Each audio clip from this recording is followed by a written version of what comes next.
اوعى تكلم بني ادم عينه مش في عينك، لا مدير ولا زميل ولا عميل ولا اي مخلوق في العالم المفروض ان انت تكلمه وهو مشغول عنك. لازم يكون عندك اساليب في المهارات تخلي الناس تسمعك. فافترض معاك ان عميل وانت بتكلمه وبتشرح له الحاجه المعينه انشغل، جاله تليفون نوتيفيكيشن واتساب، فبص فاندمج معاها فبيبص. انت بتكمل؟ لا سهلوا لي. ليه بتكمل يا حبيبي؟ اسكت. انت واقف قدامه تروح ساكت. طب لو بيتكلم بقى فويس او بيسمع فويس نوت وبتاع، هحترمك اكتر وهاخد خطوتين ثلاثه لورا، مش عايز اسمع حوارات شخصيه حضرتك ممكن تكون بتقولها في شغل، فيحس الراجل ان هو ايه في منطقه امان طيب ما بيتكلمش في حاجه، ده اندمج مع حاجه وبص وشاف الخبر، فالخبر جاب خبر واندمج معاك.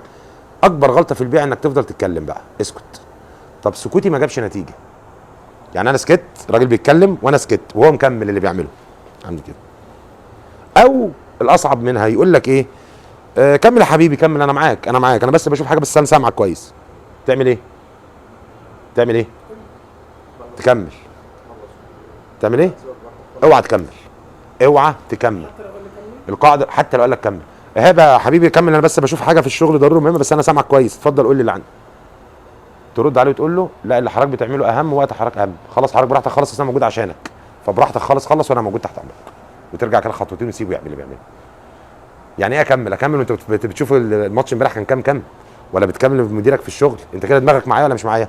مستحيل اكلم واحد هو دماغه مش معايا. يبقى الحيله رقم 2 اللي ممكن يعملها العميل معاك انه يقول لك اتفضل قولي انا بس بنشوف حاجه بس كملي اللي كنت بتقوله، لا ما تكملش تسكت. او على فكره في حاجه اسمها قوه الصمت، تعرفوا المعلومه دي؟ اي بني ادم في الدنيا بيتكلم لو سكت مره واحده هتنتبه. انا لما احب اسكت اتنين بيتكلموا جنب بعض وانا بدي التريننج بعمل ايه؟ بسكت خالص، تلاقي القاعه كلها بقت صمت. فاكيد هو بيتكلم مع صاحبه هيبدا ايه؟ يبص يشوف السكوت ده حصل ليه، صح؟ فبقى معايا. طب كررها وتمادى. ما انا برضه اللي بعلمه لك بعمله.